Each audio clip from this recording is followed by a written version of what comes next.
Hello, and welcome back to PitchZone, a weekly get-together of coaches that give one presenter an opportunity to practice a short pitch, a 2 to 3 minute pitch, and then get immediate feedback from the coaches as well as from you who is watching this live on YouTube right now. I see we have right now 2 people have joined us. My name, if we haven't met yet, is Claudio. I'm a presentation coach, and I love to help startups put their best foot forward in their pitches. I'd be happy to know who is watching us right now. So if you want to say hello in the chat, please do so while I'm going while I'm going to introduce our presenter for today. Shalini Menezes. Shalini, welcome to PitchZone. Hi, Claudio. Thank you for having me. It's a real pleasure, Shalini. I came across your name a couple of weeks, maybe 2-3 months ago on LinkedIn, and you have this really laser sharp focus. A very strong focus on patents. So I'm looking forward to hearing your pitch and see what you bring to the startup world as it relates to patents. But before we do so, let me ask you, are you ready? Yes. Yes, okay. Butterflies anywhere? Yes, plenty.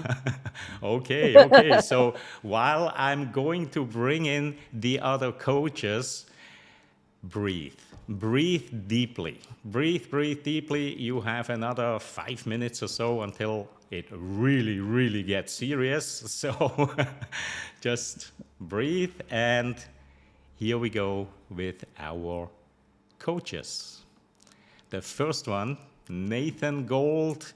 Nathan and I, we go back quite some time. We work together a lot in corporate environments with accelerators. We love to coach Shark Tank contestants. Nathan, it's always great to see you. How are you today?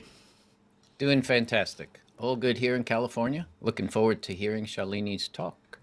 We all do. And learn something about patents. Nathan, I'm gonna put you right into the coaches row next to us while I'm bringing in coach number 2, Stuart Pink. Stuart, how are you today? Hi, I'm great, thanks, Claudio. Coming here from Boston, so a little bit earlier in the day than Nathan, but really looking forward to this. I just love presentations. I love working on them, and I think the thing that always strikes me is how you can always make public speaking or a presentation better. And I just love that challenge that we have every week here. I really do. And I'm so excited to hear you today, Shalini. Thank you. Love to have you, Stuart. And for those that have seen now a couple of episodes of PitchZone, you have noticed that we are rotating the coaches, and I'm always super happy when I see Stuart's name on the roster, because Stuart brings a wonderful energy and a wonderful smile to our group here, and he really knows a thing or two about high stakes presentations. Stuart actually competed for the World Championship of Public Speaking, and you came in 3rd, right? That's right, yes. It's a while ago now, but I haven't given up the dream. It's unbelievable, because there are, how many people start out? 30,000 or something, and then it narrows down to the final 8, and what a great accomplishment. So, Stuart, always great to have you here. I'm going to put you into the coaches row as well, and bring out Rick Pollack. Rick also hails from Boston, Massachusetts. Rick, hello. Hello, everyone. And just to let you know, Stuart does not have a Boston accent. I'm the one with the Boston accent. Boston. So, and yeah, It's such a and wonderful place to call home. You know, of course, Stuart and I, we both are from Europe, and I think we probably agree that Boston is probably the most European city in the US. I really felt in parts when I was walking around there like I would be in Europe. yes. All right, all right, all right. So we also have a couple of returning visitors and new visitors on our YouTube channel. We have Gilles. Gilles, hello to you. Very good afternoon. I think you are in London, so hello. And we have Massimo Peroncelli returning as well. Massimo is in Thailand. Scott Peak, hello, hello Scott, glad to see you here. And then of course, Scotty Spursum, she is one of our coaches as well. So Scotty will be providing perhaps some feedback via the chat. And so you don't only have 4 coaches here, Shalini, you have all the people out there in YouTube land that can help you as well. So with that, it's now getting really, really, really serious for you, Shalini. Are you ready? Yes. Okay, so in a moment, I'm gonna give you the floor, and when I do, or when you start talking, I'm going to put up a timer right up here, right? And that gives you a rough guideline. Try to stay somewhere within the 2 to 3 minutes, definitely not less than 2. I've seen your slides, I think there's no risk of that, but try to not go over 3 minutes. If you do, no big deal, nobody will stop you, nobody will ring a bell. This is really just a guide for you. Try not to go further than that. Okay, so with that, Shalini, I'm gonna switch over to you and your slides, and whenever you are ready, simply start talking and I will start the clock. Great. Thank you for the introduction, and I'm excited to be here. So without further ado, I'm going to start. A very good evening to all of you, and I'm here to talk to you as the founder and director of Patented.network, a platform that puts patents to work. Let's jump into the problem right away. We have the inventor and we have the patent attorney, right? And they talk to each other. What happens is the patent attorney's job ends with securing the patent. He does not have a business developer's job description. So he says, I don't know what to do beyond this. The business developer, on the other hand, the typical ones that we see, do not have technical qualifications. So they don't know how to take something like a patent and take it to the market. And because of this, world over, we have only 5% of the patents that are granted reaching the market, right? So 5%. Now, the problem is inventors such as you and I, normal people, or small companies, we don't have the wherewithal to approach a company like Ernst& Young or Deloitte or KPMG to conduct our deals, right? There is a lack of structured channels for commercialization that people like you and I can access. Now, on the other side, so I'm sitting on this entire on this entire asset of 95% of the world's patents. On the other side, I have large companies which could potentially use this, but they don't check what's in the market. So they seek to reinvent the wheel. Now, imagine the resources they could save if they had access to these patents that are granted to individual inventors, smaller companies, to the 95%. So, a little bit about the numbers now, right? Why am I still harping about 95%? 95% of what, you ask? If I take India alone, we have seen a record growth of 572% in the last 7 years, right? So if I take the number of patents granted in 2021, I have 66,000, about 66,000 patents. And I take 95% of that, and let's say only 30% are actually useful. So I'm looking at 19,000 patents, viable patents a year. And if I peg it at approximately $3,000 transaction, which is going to grow by 500, by 100%, 200% each year as we see the numbers, the growth from the chart here, you can only imagine what numbers we're looking at, right? So, patented network is first to market. We are one of a kind platform. We are easy to use, and we look at intellectual property as an asset, right? And what do? We list your patents, we value it, we look for buyers and sellers, and we link them up. We create an impedance matching. We negotiate the deal. We record the transaction with the appropriate patent office. We manage intellectual property, especially patents, through its entire life cycle. And we also start auctioning of patents. So it's the entire plethora from your idea to an asset, right? So this is a list. This is a list of our competition, domestic and global. And I think intellectual property and the ease of transaction and looking at it as an asset is going to be changed by patented network. Thank you.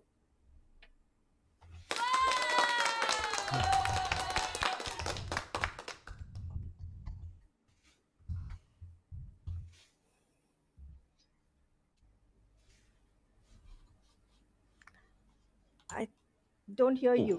Okay, sorry. Happens to the best from time to time. So I was just telling you Yes. that we came in at 3 minutes 48 seconds. So if this were a pitch contest or a competition that's strictly timed, you would need to shave something off here or there. I loved your energy. Your pace. You are obviously a very, very good communicator. I think there will be a lot of feedback, though, from the coaches as well. My first comment is your slides. I think your slides could use a lot of work to make them more engaging, less words, because whenever you have words on a slide, your audience will start to read them.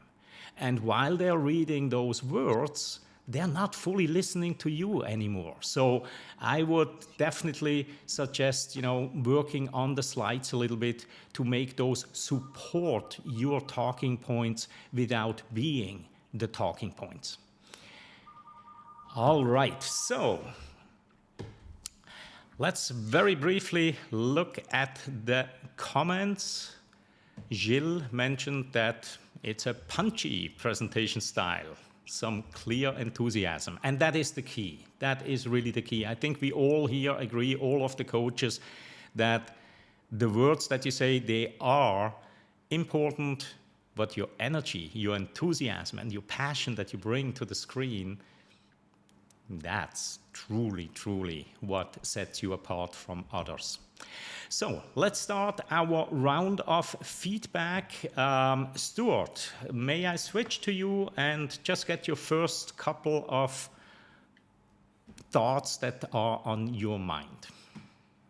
Absolutely. Well, great job, Shalini. I really enjoyed that presentation. And one of the things I enjoyed the most about it is that you had such a big idea and so much information, and you managed to squeeze that all down into just over 3 minutes. And I really think I understood the idea, which is always a challenge when someone presents something new.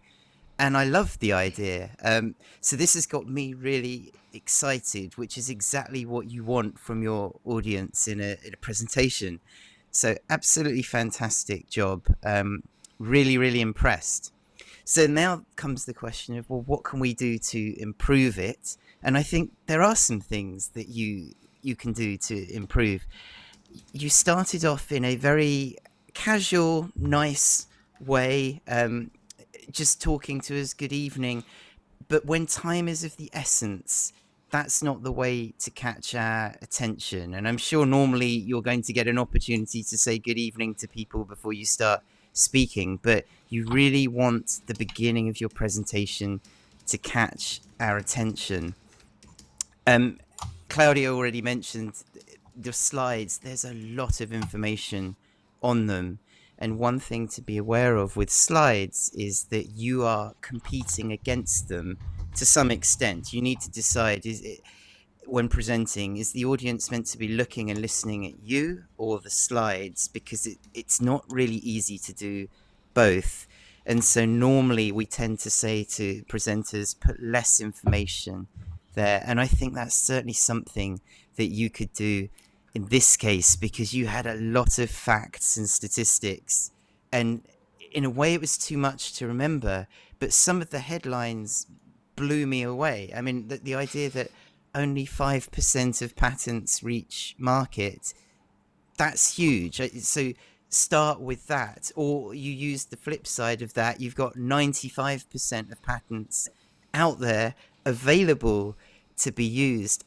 And then you had that very interesting slide where you worked through what that might mean in terms of, in India, the number of available patents. But again, I think just get to the conclusion.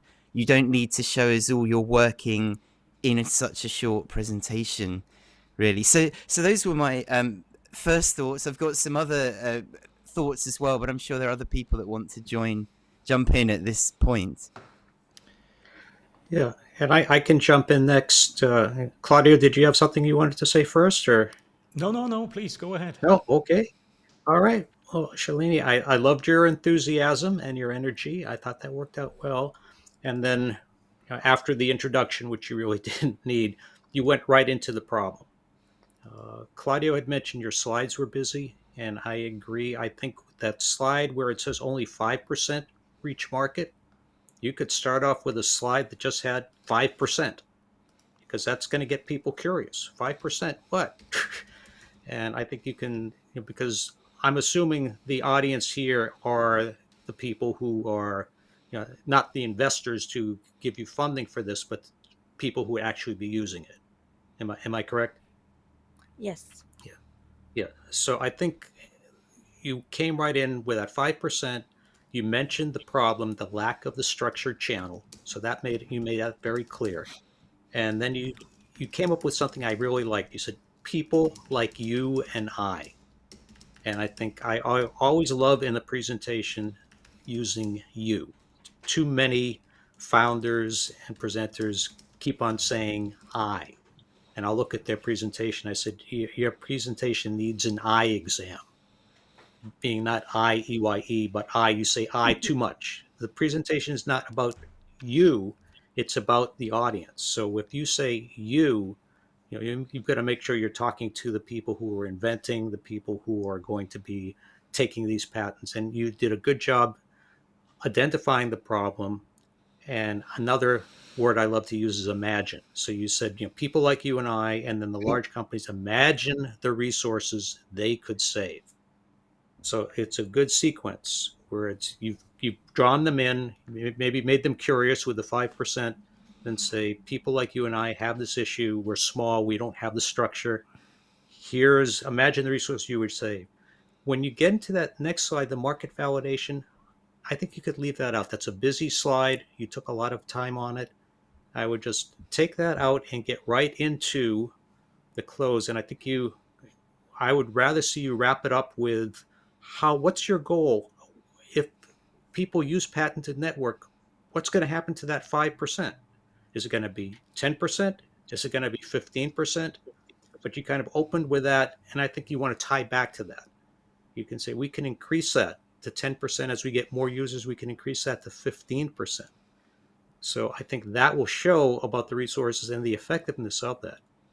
So I think if you tie back to that and maybe a call to action at the end, again, you just went through it and said thank you. If it's a call to action to the people who are the inventors, who are the companies, you talked about that. It's more of, how can they sign up? How can you get them on board to join you? And again, back to the you and I. People like you and I can do this. Join us. Become part of Patented Network. Start listing your inventions, your patents, and we'll connect you with those companies who aren't looking for them now. This is the way to connect people. So I think if you do that, it becomes much, much more effective. Just simplify the slides, the 5% into what you think it is, and come join us. I think that makes it more effective for the people who are going to be watching the people who you want to join the network. But I love the concept, and interested in seeing you come back in a few weeks and give us a revised pitch. Sure. Wow, that was superb feedback already. And we just went through 2 coaches so far. So I think we can pack up right now because you got your money's worth, Shalini, right? And yeah, that's pretty much it. No. I'm just squeezing in here right now because there are some really, really good comments coming in on YouTube as well. Shill mentioned that he agrees the slides too much. Would find an example of what you do, patent monetization, useful at the start of the presentation rather than only at the end. Very, very good feedback as always. And then related to that, Massimo makes a really, really good point. Massimo is a little wordy here, so let's pull him up. And it really relates to the slides, right? In a way, I would like to listen to the same pitch without slides. I think it will work even better because I got all the info from you and your enthusiastic voice. What can slides do to improve it? And that's absolutely right on. I felt in parts that for you, the slides were more like a crutch for you, that you kept the right sequence. And so, yeah, either totally rework the slides or do totally without. Then another I comment. usually go without, so I'll try that. Exactly. And you can definitely pull that off very, very easily. Another comment here, and I bring this one up because when I looked at your slides before, I had the same reaction to this word. So Massimo says, my problem is basically that you used a word that was totally unfamiliar to him. Dearth. I don't even know. I thought it was a typo. And I looked it up on Google, right? Because I thought you meant death to blah, blah, blah. And then I had to look it up in Google. And so, yeah, this is a very, very interesting point. We are living and working in such an international world right now that some words may need some reconsideration because they're truly only understood by native speakers or those that are really very, very well advanced in their skills. Claudio, could I just jump in on the language Please do. point? As a British person who lives in America, speaks in America, I'm constantly thinking about language. It's that classic 2 nations divided by a common language. Sometimes I say things and even my family look at me and obviously they don't understand me. Have I just used British words? So I think whenever you are speaking to an audience that doesn't come from where you are, you constantly need to evaluate the language you're using and how you're saying it. And sometimes I think it's okay to keep words the same. Other times it might be worth a change. And Shalini, you used one word that's very important in your presentation, and that's developer. Now, I think in British and American English, we emphasize the second syllable, so the developer.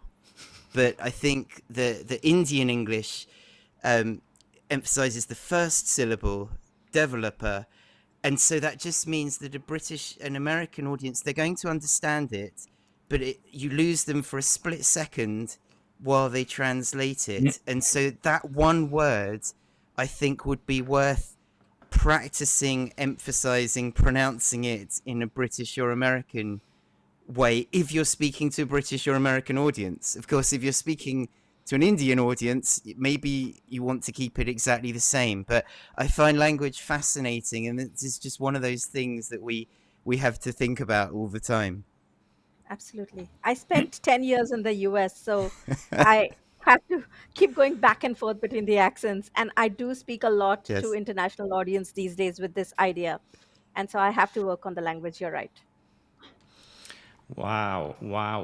Really great feedback today all around. And we haven't even gotten to Nathan yet. So let's bring let's bring in Nathan, because I know Thank Nathan you. has a couple of points here as well. He's been I nodding, he's do. been taking very, very careful notes while you were presenting. So Nathan. Yeah. So I have nothing to share today. No, I'm kidding. I always have something. Like Stuart said, there's always room to improve, and you're in a learning mode. So here we go. All right. So I felt that your problem statement went on way too long for a 3-minute pitch. It, I think it actually went close to 2 minutes and 30 seconds before you got to what you did. So that is too heavy on the problem, and I know you've already gotten enough feedback from Rick and Stuart about how to, and Claudia, about how to maybe shrink that whole thing up. You only need one or two powerful numbers in that opening for us to get, wide-eyed and wanting to know more and getting curious. So everybody knows what a patent is. They might not know how you get one. They might not know the difference between a provisional versus an issued and all that level of detail, but everybody knows what a patent is. So I think you can really use concision on your opening, get it down to 30-ish seconds for a 3-minute pitch. I don't think you have to go through the patent attorney does this and then they don't know how to do that. It's like, just go for the numbers, that 95.5 and the arithmetic you took us through. Maybe that's the thing you could use in the beginning to make us go, well, really? 95% of the patents aren't really even making it to market. What an opportunity. Speaking of opportunity, boom, right into you. Okay? So that would be what I would do. And Massimo's idea of no slides for this sort of a presentation is beautiful. When you meet with anybody, even a customer, you say, hey, how about I give you a 3-minute overview of what we're doing, and then we'll answer all your questions, or I'll take you on a tour of the product. You don't need any slides. None. Zero, in my opinion. This is like just talk. Okay, speaking of that, I have one more thing I want to ask you is, where are you looking when you're speaking? I'm. I was looking at my screen at Right. the We're not camera. we're not there. Your home audience, the people watching you, are not on your screen. They're in the camera.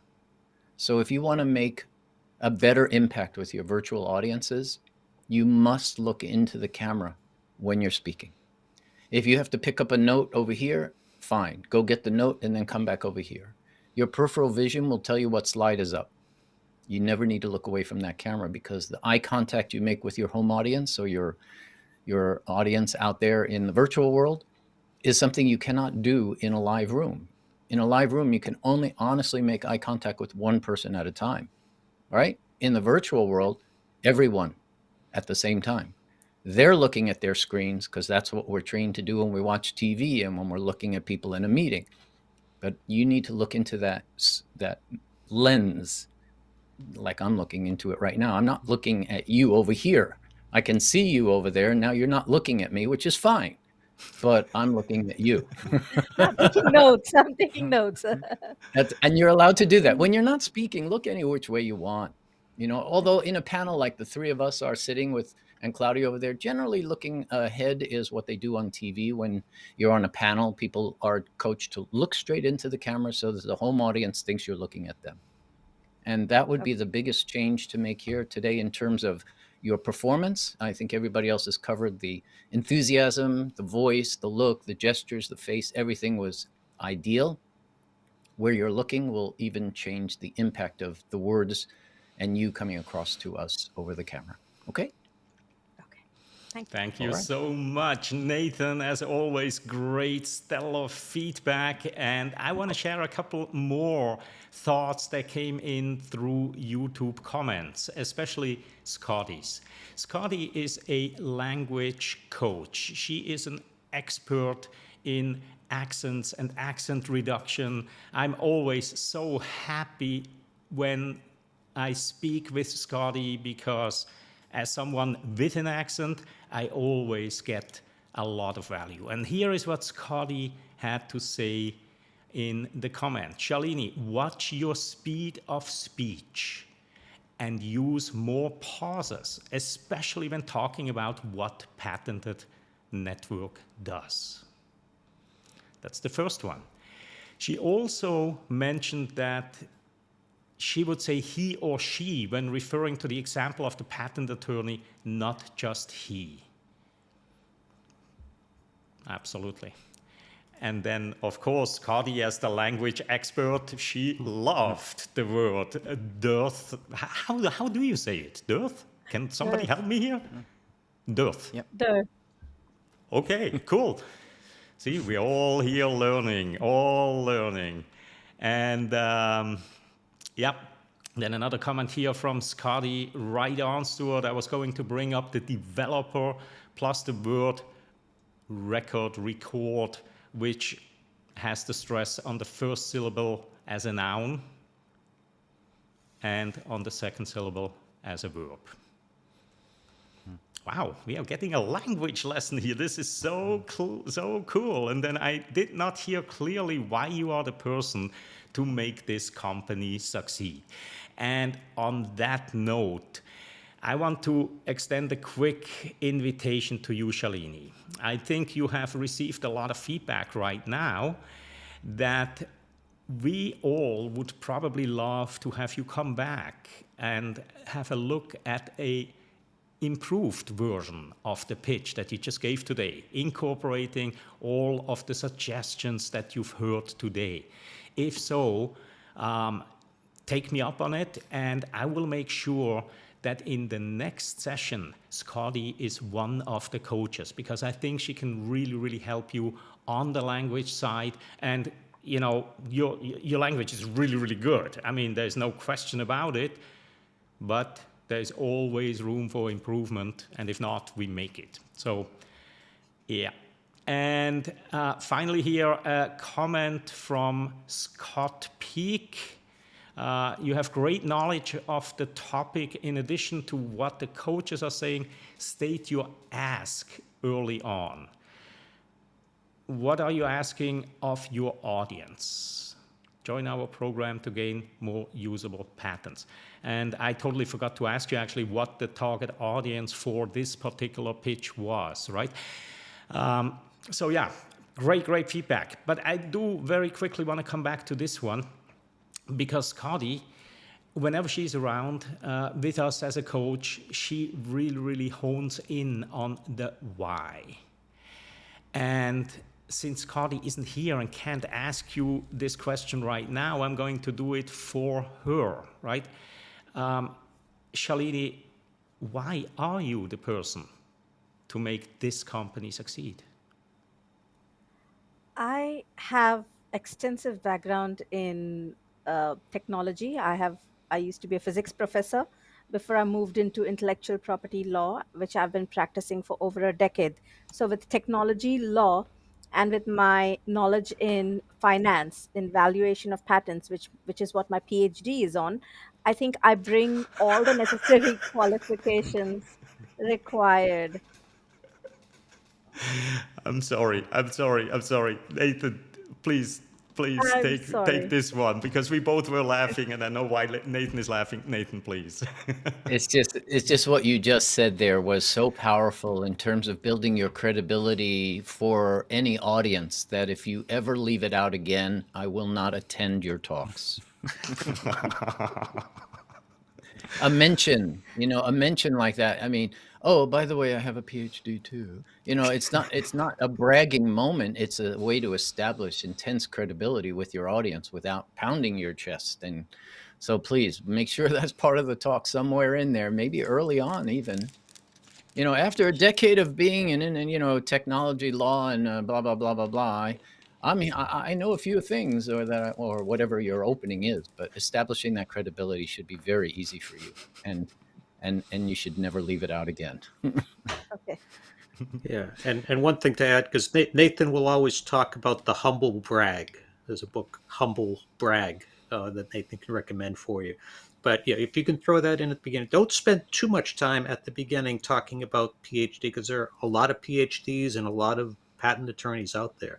So I think maybe a little humble brag right at the beginning, and then get into the problem, and then you can come back with a little bit more of the why you and qualifications. I think too many people spend the first minute just talking about their background and their team, without getting people interested. Like, well, what's the problem? Why why should I care?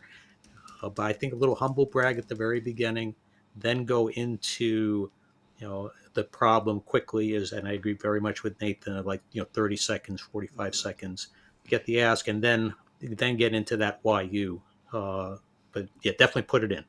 Don't leave it out. Okay.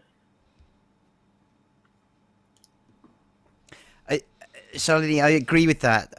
One thing that you could think about in terms of where to add in your expertise at valuing is you actually had a point where you estimated the value of all these unused patents, and someone in the audience might be thinking, well, how exactly can you value that? And the answer is, well, you're the expert because you actually studied this.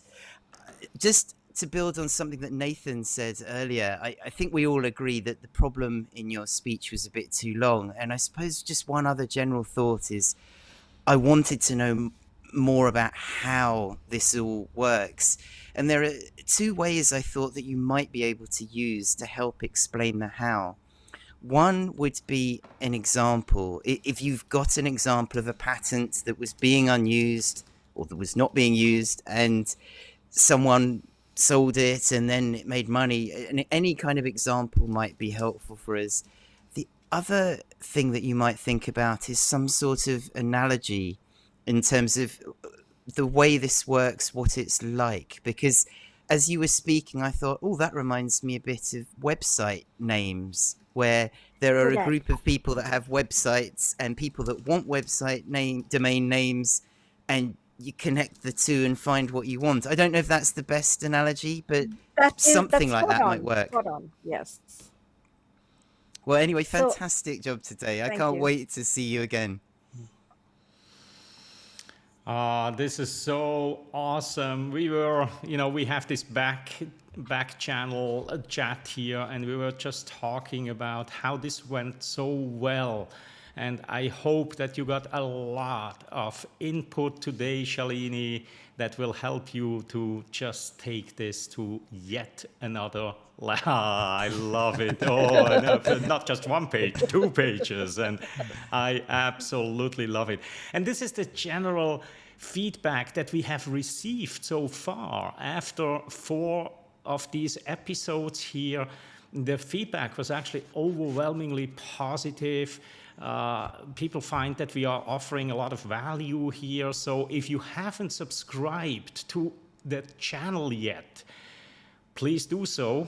Click that button. It changed from red to black now, and maybe in the future it will have yet another color, but go and click that subscribe button. And of course, if you want to improve your own approach to your pitch, and it doesn't have to be an investor pitch, it can be a customer pitch, it can be if you are preparing for a media appearance and you just want to get a little bit more polishing done, click on that link or go to your browser and type in pitchzone.live and apply. It takes a little bit guts to actually come here and do this live, as Shalini probably can attest to. It's not so easy to do this in a live environment, yet that's exactly how you grow. If you push yourself outside of that comfort zone and say, okay, I'm going to do something that doesn't feel all that great, but it'll definitely help me grow. So, Shalini, what are your thoughts after all this feedback and sitting here for the last 35, 40 minutes? I love talking about patents. So for me, any opportunity I get, I jump onto that stage. But to get feedback on that is, cherry on the cake. Um, I thank everybody for the amazing feedback. I've made extensive notes, as you can see, and I can't wait to come back with the changes. But I am a little torn between, so the target audience for this, I'm trying to pitch to the companies to come shop for their patents, for their patent requirements on our site. And that's something I've been unable to do, which is what I want to try. And honed, and then I get distracted and go into the investor thing. So Yeah. I want to bring, as you must have seen from the rest of the slides, Yeah. Claudio. Yeah. So I want to bring that in. I want to make it tighter and Cool. take it to the companies, to the decision-making people in the companies who would say, ah, that is interesting what she's talking about. I want to go look for patents on her site. Because we now do have US and European patent holders coming and talking to us and saying we want to list too, but we don't have the audience to come buy it. Yeah.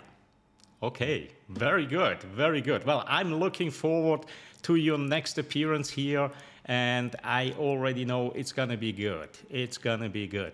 Now, speaking of people who are coming back, we had a presenter last week, Giovanna, and she was so delighted with the feedback she got. And when I made the offer to her, why don't you come back? Because Giovanna is currently preparing for an important pitch contest.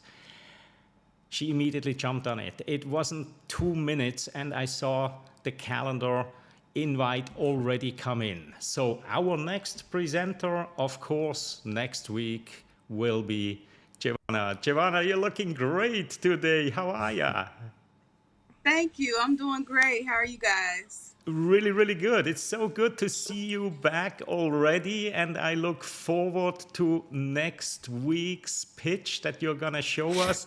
I know you still have a week time to prepare, but what is the one thing that you took from last week's session that you said, I definitely have to incorporate that suggestion or that change? What is one thing that you already know you're gonna change? Well, one thing that I took into consideration and it stuck with me. Not to say that nothing else did, but this stuck with me the most was that I'm underselling myself. I'm not fully expressing my full idea, my full dream here. And so that will definitely be incorporated this time come around. Awesome, awesome, awesome, awesome. Well, we look forward to you. And again, if you haven't subscribed yet, please click that button below. And if you do want to come into the pitch zone, practice your pitch, go to this website right down here, and we look forward to helping you as well. And with that, we have already reached the end of today's session. I want to thank all of the coaches for your dedication to this program, for your valuable insight that you provide to the presenters every single week. I want to thank Shalini for a pitch well done and for being so open to our feedback here. And of course, Giovanna, for quickly stopping in here. And we really look forward to seeing your improved pitch next week at the same time. And with that, I wish you all a wonderful morning, afternoon, evening, wherever you are in the world. And we shall see each other again